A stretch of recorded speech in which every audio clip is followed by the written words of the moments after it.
नमस्कार, मैं हिमांशी अरोड़ा। स्वागत है आप सभी का न्यूज इंडिया में। बुलेटिन की शुरुआत करते हैं आज की खास खबरों के साथ। पिछले महीने पश्चिम अफ्रीका के माली की एक महिला की डिलीवरी पूरे दुनिया में चर्चा का विषय बन गई थी। 25 साल की हलीमा नाम की इस महिला ने एक साथ 9 बच्चों को जन्म दिया था। डिलीवरी में कुछ दिक्कत होने की वजह से वहां की सरकार की तरफ से महिला का मोरक्को में इलाज कराने का विशेष इंतजाम भी किया गया था। जन्म के बाद बच्चों की हालत भी नाजुक बनी हुई थी। हालांकि अब राहत की खबर ये सामने आ रही है कि सारे बच्चों की सेहत में सुधार है।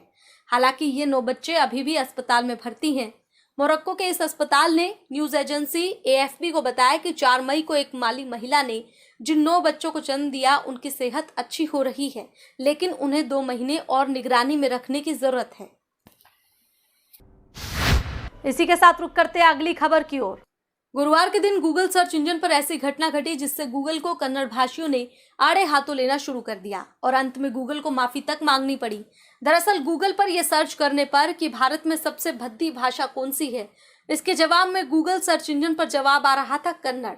इस बात की सूचना जैसे जैसे कन्नड़ भाषियों को लगती गई, उन्होंने गूगल से इसे हटाने और माफी मांगने के लिए कहना शुरू कर दिया। इस मामले में कई बड़े कन्नड़ नेताओं ने भी आपत्ति जताई। और चलिए अब बढ़ते हैं अगली खबर की ओर। कोविड-19 के वैक्सीन की कमी पूरे देश में है। इस वजह से वैक्सीनेशन के काम में देरी भी हो रही है। वैक्सीन स्लॉट बुक करने को लेकर आपको कोविन प्लेटफॉर्म पर जाना पड़ता है। अब इसने स्कैमर्स को लोगों के साथ स्कैम करने का एक और मौका दे दिया है। स्कैमर्स इसकी आड़ में एंड्रॉइड मेलवेयर फैला रहे हैं। लोगों को एक SMS भेजा जा रहा है जिसमें free corona vaccination slot book करने की बात कही जा रही है।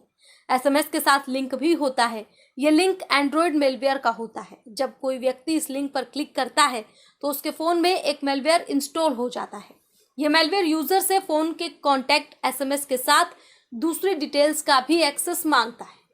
साइबर सिक्योरिटी फर्म के मेलवेयर रिसर्चर ने पाया कि यह मेलवेयर इस साल अप्रैल में शुरू हुआ था और लगातार एक्टिव है। इसी के साथ रुक करते हैं अगली खबर की ओर। किसी भी नवजात बच्चे की मानसिक और शारीरिक ग्रोथ के लिए मां के दूध को सर्वोत्तम माना गया है। हालांकि टेक्नोलॉजी इस स्तर पर आगे बढ़ चुकी है कि अब नवजात शिशुओं के लिए ब्रेस्ट मिल्क को साइंस लैब में तैयार करने का तरीका इजाद कर लिया गया है।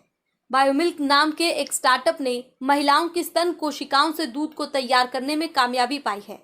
इस कंपनी में ज्यादातर महिलाएं ही हैं। कंपनी का कहना है कि लैब में तैयार किए गए इस दूध में काफी हद तक वो सभी पौष्टिक तत्व हैं जो आमतौर पर ब्रेस्ट मिल्क में पाए जाते हैं।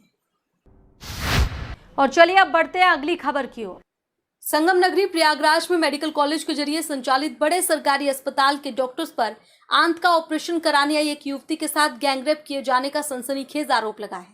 आरोप है कि युवती के साथ अस्पताल के ऑपरेशन थिएटर में उस वक्त गैंगरेप किया गया जब उसका ऑपरेशन हो रहा था। कथित पीड़िता फिलहाल वेंटिलेटर पर है। वो बोल सकने और बयान देने की हालत में नहीं है, लेकिन पीड़िता की तरफ से लिखी गई 2 लाइनों और उसके सिर हिलाने के वीडियो के आधार पर परिवार के लोग इस तरह का गंभीर आरोप डॉक्टरों पर लगा रहे हैं।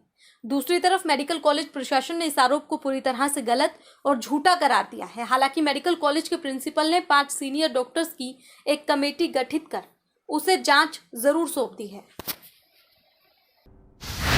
इसी के साथ रुक करते हैं अगली खबर की ओर। मुंबई के ओशिवारा इलाके में स्थित आशियाना टावर में शुक्रवार सुबह करीब 7 बजे भीषण आग लग गई। घटना की सूचना पौने घंटे बाद प्रशासन को मिली। आग बुझाने के लिए बड़ी संख्या में फायर ब्रिगेड की गाड़ियां मौके पर पहुंची और कड़ी मशक्कत के बाद आग पर काबू पाया गया। हालांकि माना जा रहा है आग शॉर्ट सर्किट के कारण लगी है, लेकिन अभी तक आगजनी की वजह सामने नहीं आई है। बता दें कि यह आशियाना टावर जहां है उसके आसपास बड़ी संख्या में लकड़ी और फर्नीचर की दुकानें हैं। इस बिल्डिंग के नीचे भी दुकानें हैं, लेकिन ऊपर की मंजिल में दुकानों में काम करने वाले लोग रहते हैं। आग पहली और दूसरी मंजिल पर लगी। हालांकि हादसे में किसी के हताहत होने की कोई जानकारी नहीं है।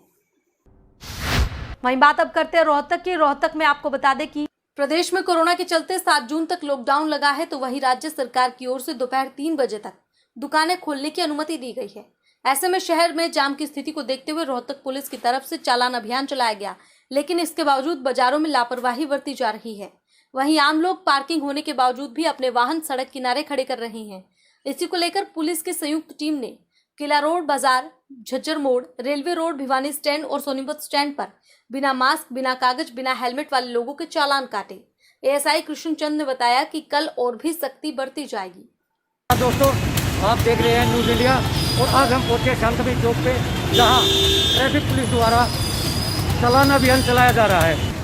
बगैर मास्क के भी पहले तो सबसे जरूरी बगैर मास्क के, या फिर वो डॉक्यूमेंट भी देखते हैं तो बगैर हेलमेट है उसको भी सबसे पहले अपना शरीर की सेफ्टी के लिए अभियान चला रखा है। ठीक है, पहले तो बीमारी चल रही है महामारी, इसमें मास्क जरूरी है और हेलमेट का भी जरूरी है।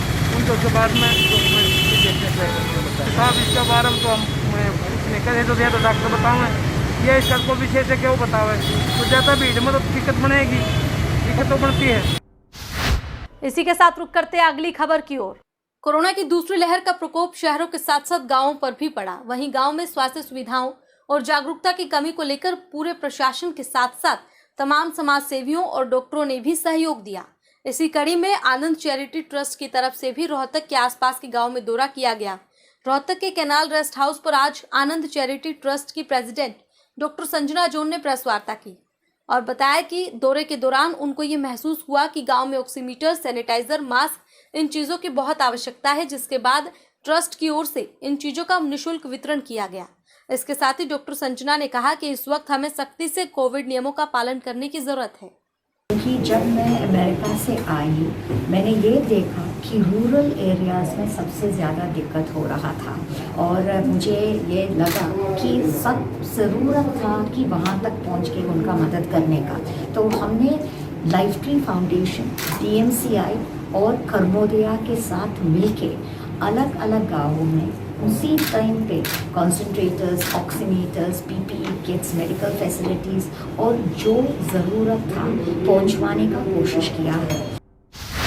इसी के साथ रुक करते हैं अगली खबर की ओर। रोहतक के रेलवे स्टेशन पर एक पैसेंजर EMU गाड़ी पटरी से उतर गई। जानकारी के अनुसार EMU ट्रेन 11:45 के करीब दिल्ली से रोहतक पहुंची थी और उसके बाद ट्रेन की सेटिंग के दौरान वो पटरी से उतर गई। हालांकि इस दौरान ट्रेन में यात्री नहीं थे, जिसके चलते बड़ा हादसा होने से टल गया।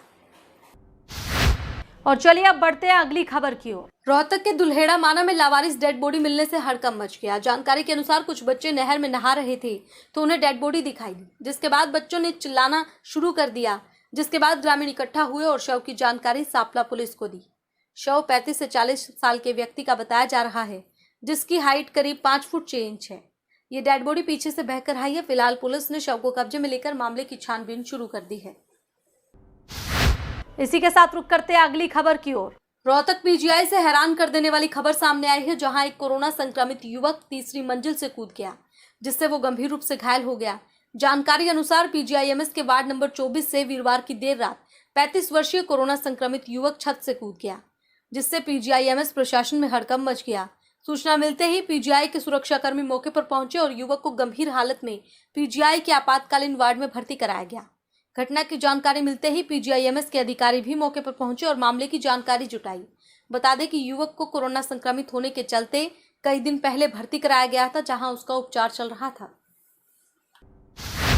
और चलिए अब बढ़ते हैं अगली खबर की ओर। कोरोना के खिलाफ जंग में प्रदेश को सफलता मिल रही है। लगातार मरीजों की संख्या कम हो रही है।